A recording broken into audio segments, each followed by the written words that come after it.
आपल्या नेत्याचा आवाज या राज्याच्या मंत्र्यांपर्यंत पोहोचावा यासाठी प्रहारच्या कार्यकर्त्यांनी तर थेट मंत्रालयही गाठलं होतं।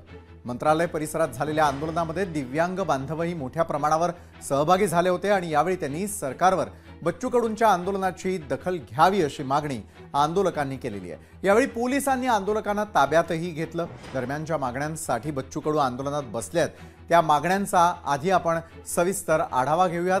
काय मागण्या आहेत बच्चू कडूंच्या, का केलं जातंय हे आंदोलन, ते आपण ग्राफिक्सच्या माध्यमातून समजावून घेऊयात।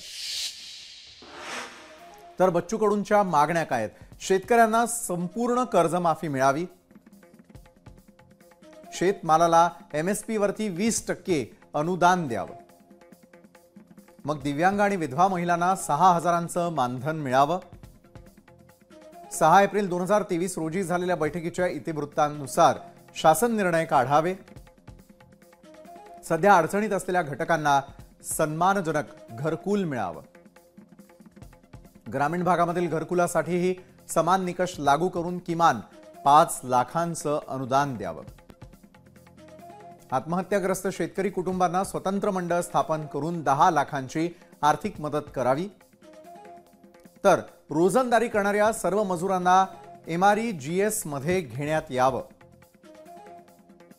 फळपिकांमध्ये 3:5 प्रमाण लागू करून MREGS मध्ये जोडण्यात यावं। मग दररोज होणाऱ्या श्रमाच्या बदल्यात मजुरांना 1,000 रुपये मजुरी द्यावी। संजय गांधी योजनेत पात्र लाभार्थ्यांना तत्काळ संपूर्ण मंजूर रक्कम देण्यात यावी। शेतकऱ्यांच्या मुलामुलींना स्वतंत्र शिष्यवृत्ती योजना लागू करून उच्च शिक्षणासाठी ही शिष्यवृत्ती द्यावी। 100% दिव्यांग व्यक्तींना शासकीय नोकरीमध्ये 5% आरक्षण देण्यात यावं।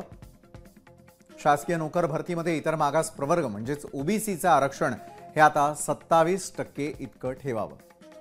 शेतमाल विमा योजनेचा लाभ थेट शेतकऱ्यांच्या खात्यावरती द्यावा आणि विमा हप्त्याचे 50% पेक्षा जास्त शुल्क हे शासनानं द्यावं। शेतकऱ्यांना खत बियाणे विनाशुल्क द्यावीत। शेतीसाठी लागणाऱ्या विजेचं बिल माफ करून सतत वीज पुरवठा करण्यात यावा।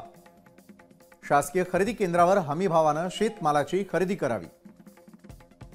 धनगर समाजाचं आरक्षण तत्काळ लागू करून धनगर समाजातील बेरोजगार तरुणांना नोकरीमध्ये 13% आरक्षण द्यावं। लोकशाही मराठी ऐका, पहा, जागरूक रहा।